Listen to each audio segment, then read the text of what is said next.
Being a guard in Squid Game sucks. It doesn't matter if you're a circle carrying 200-pound coffins. Damn, how much kimchi did you eat? A triangle shooting people who move in red light, green light, or a square frantically ordering your team around and hoping that you don't get murdered. Even the subway station guy only has fun because he's crazy. You think those guys get health insurance? And I know what you're thinking. Yeah, it sucks, but once you're the front man, everything gets better, right? Wrong. Every single layer of being a guard for the Squid Game sucks. The guards are just as imprisoned as the players, except they don't get to be a multimillionaire after. Well, except one. There's one player that won the Squid Game and then chose to work his way up from circle to triangle to square to subway guy to frontman.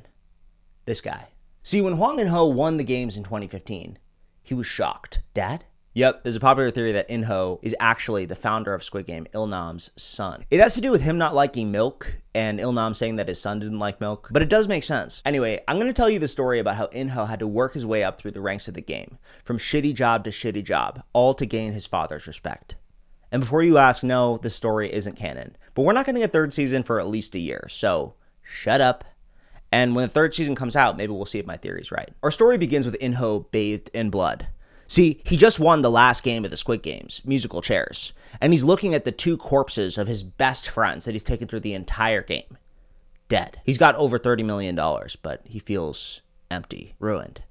But he doesn't have time to process the feelings of his emptiness because right after he won, the host takes his mask off, and In-ho sees the father that abandoned him 10 years ago. Dad? He was gone, leaving his son to become so financially desperate that he had to put his life on the line, risking it for the Squid Game. If I had died, would you have done anything? In-ho thought.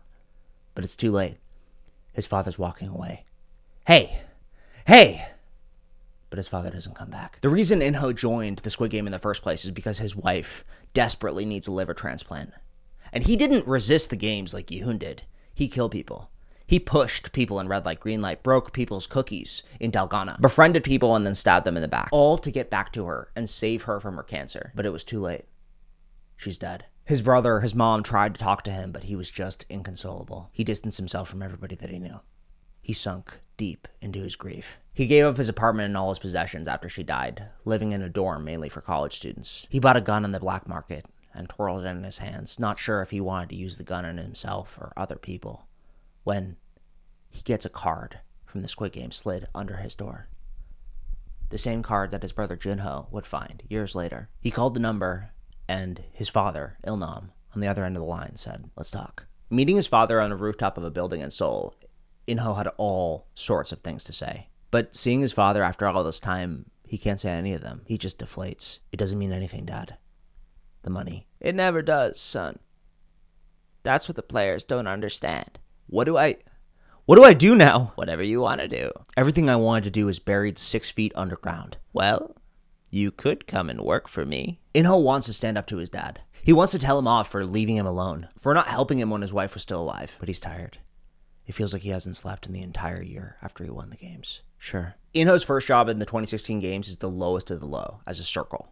They don't have guns, and their main job is just to carry corpses out of the game. In-ho is so depressed he barely notices the pain in his back and arms as he carries the bodies to the incinerator. One day, he sees a hand go out of one of the coffins, and he watches it get dropped down to the secret compartment where people's organs get harvested. When In-ho makes it back to his room, he vomits. Il-nam watches him vomit from the other room, intrigued. As the game draws to a close, the last two contestants are a skinny woman and a large man, and they're in love.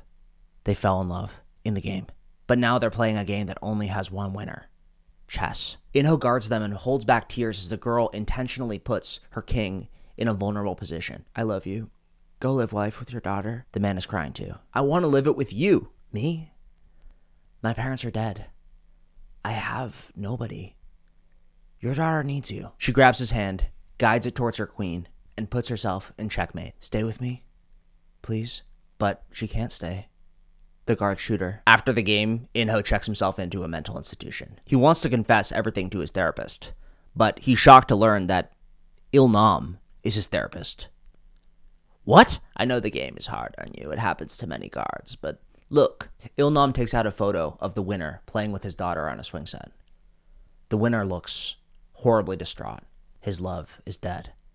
But the daughter looks happy. I know you think I'm a monster for creating these games, but this man can spend the rest of his life with his daughter now. He can watch her grow up. How many people in Korea can say that? His daughter probably would have ended up on the street. He was 10 billion won in debt. But she's safe now. All that built by him. In-ho can't take it. Built by the blood of 455 who are dead. They chose to be in there, just like you did. Il-nam takes out a gun and points it at his own temple. I suppose you're gonna turn me in. I'm not going to prison. You see my face. I'm not going to kill you, so I have to do myself. Wait, In-ho wrestles with his father for the gun and finally gets it out of the old man's hand. I want to stay. You what? In the game, I want to keep working. In-ho can't bear to see another person he loves die. Il-nam smiles internally. He knew his son would say yes, and he's got a brain tumor. He needs a successor. In-ho gets promoted to being a triangle and has to learn how to shoot a gun in the off-season. He's terrible at it. The targets are shaped like players, and he can't get the images of the dead people out of his mind. The people that he killed in the game, the people he watched die as a circle, he can't stop his hands from shaking. And then he thinks of his wife's face. He sinks deeper into depression, pushing the feelings down, and he keeps practicing. By the 2017 Squid Game, he's the best shot of all the triangles, a better shot than people who served in the special forces. He practiced until his fingers bled, the entire offseason, not feeling. When red light, green light starts, he has no problem picking off players. This red light, green light is particularly brutal because people don't understand the rules of the game.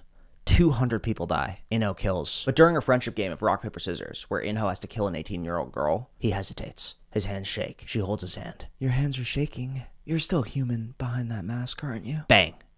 Another guard kills her. In-ho shudders. As punishment for his hesitation, Il-nam makes him be one of the furniture people for the VIPs. A fat man puts his feet on In-ho's back, and he has to bear 250 pounds of weight. But Il-nam tells him that this is important for his training too. They don't care about you. They only care about what you can provide for them. Do that, and you'll be unstoppable. In-ho grits his teeth and holds on. Is everything a game? Is everything business? This is the worst pain he's felt in his entire life. Worse than during his game when he had to go on monkey bars with a broken arm. Because at least then he didn't feel so guilty. He wasn't a part of this. It's worse because he has nothing to live for. In-ho contemplates quitting, but Il-nam is really good at giving him just enough to stay interested. Watching the final, two men beat the hell out of each other with 20-pound dodgeballs. Il-nam whispers to him, "This game is the only fair game left. Out there, you think the game they're playing is fair?